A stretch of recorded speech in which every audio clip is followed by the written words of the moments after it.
one of the biggest things, man, is that we hold these guys accountable. They would not trust us if we didn't hold them accountable. They wouldn't want to be with us if we didn't call them out. But we do it in a way that is safe, and we like, yo, like let's keep it 100. Don't let's not play. She didn't make this child by herself. And one of the things that George and Todd does, they talk about, you made these promises. Here you go. You made these promises to this, to this woman that you would be there, and then you're gone. You may have not said it verbally, but your actions. Right? So. Good morning.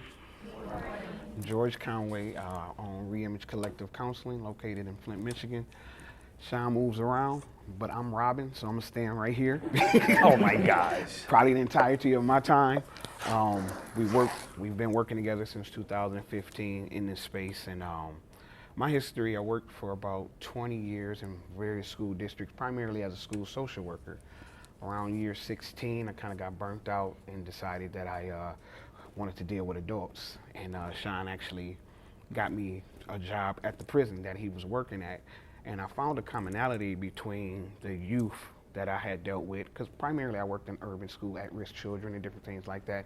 And I quickly found a commonality between the youth and the men, the inmates that were in the prison.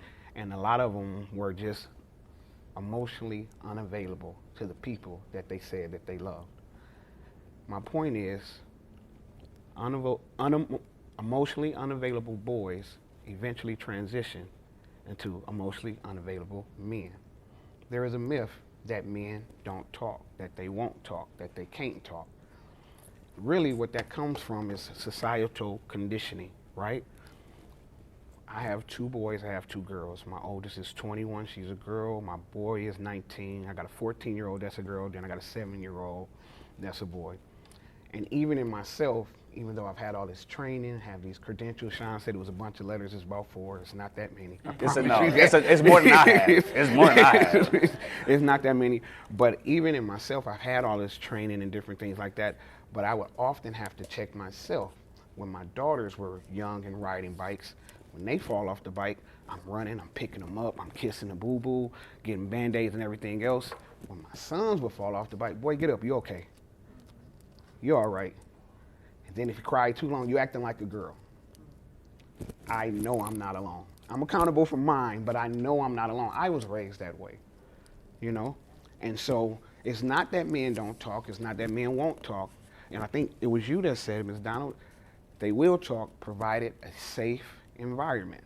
In that picture that Shon showed, the men, when they come in initially, so what we do is men who are typically behind on child support, typically might have some issues with the mother of the child, all kind of history, traumatic history, different things like that. And a lot of times they're not in the child's life. They might have warrants, different things of that nature. And so when they come in, they are so discombobulated with the court system and different things like that, they're on edge, right?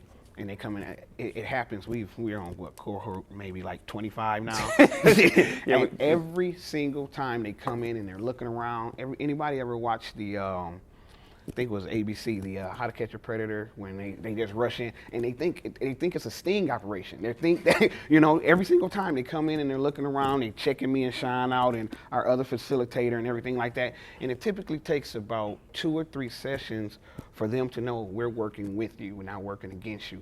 A lot of that has to do with the tone that we take. A lot of that has to do with allowing them. Now, believe me, we hold men accountable, but for those first 2 or 3 sessions, because they feel like the child's mother hasn't listened, they feel like their family hasn't listened, they feel like the judge or the mediator and whatnot hasn't listened, we let them vent. We let them get it all out. You know what I'm saying? And then after the rapport has been built and the relationship has been built, we start talking about that promise. Whatever, because men and women think differently. We know that for the most part when it comes to courting and dating and relationships and different things like that. Most men are going to say whatever they need to say to get what it is that they want. And so we hold them accountable.